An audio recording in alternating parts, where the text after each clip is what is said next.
Welcome back to the FHS Picks of the Week.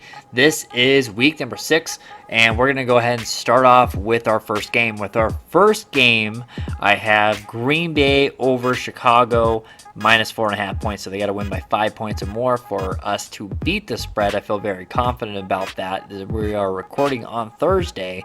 I got Green Bay minus 4.5. They are the superior team. They are on the road, so given that, Aaron Rodgers does play very well against Chicago. Chicago's defense isn't that great. Also, with the rookie quarterback, I don't feel very confident in that, as well as they're missing their main running back, and their secondary running back's a little bit shaken up right now. So I'm going to go ahead and say that Aaron Rodgers and the Green Bay Packers can at least get them by at least 5 points. So I feel pretty confident about that.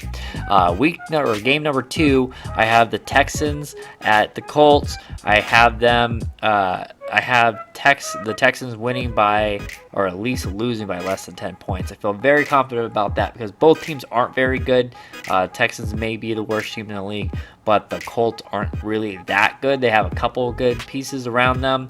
Sure, they're most likely going to win this game, but will they win by more than 10 points? I don't feel confident about the Colts in that situation. So I'm going to go ahead and say the Texans plus 10. Give me the 10. I feel confident about that. Next game, I have Carolina 1 point underdogs at home against Minnesota. I feel like this should be an easy game for Carolina to win. Dalvin Cook is either one of two situations. Either he is going to be there and limited, or he won't be there. Madison is also shaken up right now, so they may be on a third-string running back. They have a bye week next week. So that being said, with them having a bye week, then in my opinion, and what I would do, especially with a player who is like Cook, who does seem to get hurt a lot, they're most likely going to go ahead and bench him. They want to go ahead and give him as much time to heal and be 100%. So he didn't play last week. If he doesn't play this week and then has the bye, that's 3 straight weeks of just kind of getting his body back to where it needs to be before he goes on for the home stretch, or what they hope to be the home stretch, to try to make the playoffs. So I don't think he's going to play. I am interested in Madison if he plays or not. But at the same time, Jefferson's also hurt, and Thielen hasn't been himself. So who knows what we're going to get with the offense, and the defense isn't that good.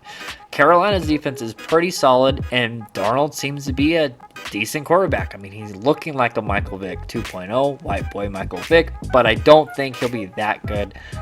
He won't get to that part of his of Michael Vick's career. But he's a decent enough quarterback. They have a decent amount of team around him.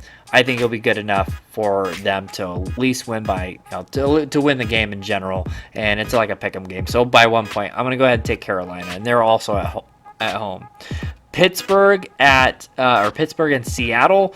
Pittsburgh minus 5 points. I'm going to go ahead and take Pittsburgh minus 5 points without Russell Wilson. And even with Russell Wilson, I probably would have gone Pittsburgh, but maybe the spread would have been different for sure. So I could have gone a different way. But Pittsburgh really needs a bounce back game, and this just seems like the perfect game for them to bounce back with Russell Wilson not playing. They have Geno Smith in. I don't feel confident about him. He had a pretty decent game last game, but when your defense isn't scheming for that kind of quarterback, that tends to happen a lot. So now that the Steelers have a whole week to prepare, or a good portion of the week to prepare for Geno Smith, I feel pretty confident that they're going to go ahead and stop him. So I don't think, if I had any stock in any of the players other than wide receivers for the Seattle Sea Chickens, I wouldn't go that route. Last game I have is the Chargers and Baltimore. Chargers are 2.5. I would buy that extra half a point or a point if you can, because 3 points really makes all the difference with this game. I could easily see the Chargers losing by a last-second field goal, which could be the 3 points, 2 points, or 1 point that they lose by. I could see them winning the game. So I'm going to go Chargers either way. If you can try to buy a half point or a point, I would very much try to do that, especially if you're doing it like in a parlay. But anyways, those are my 5 picks. So again, I have the Chargers plus 2.5, Pittsburgh minus 5 points. I have Carolina plus 1 point, Texans plus 10 points, and Green Bay minus 4.5. Those are my picks of the week. Go ahead, take them to the bank. Those are the picks I feel very confident about, and I will see you on the next one. Bye, guys.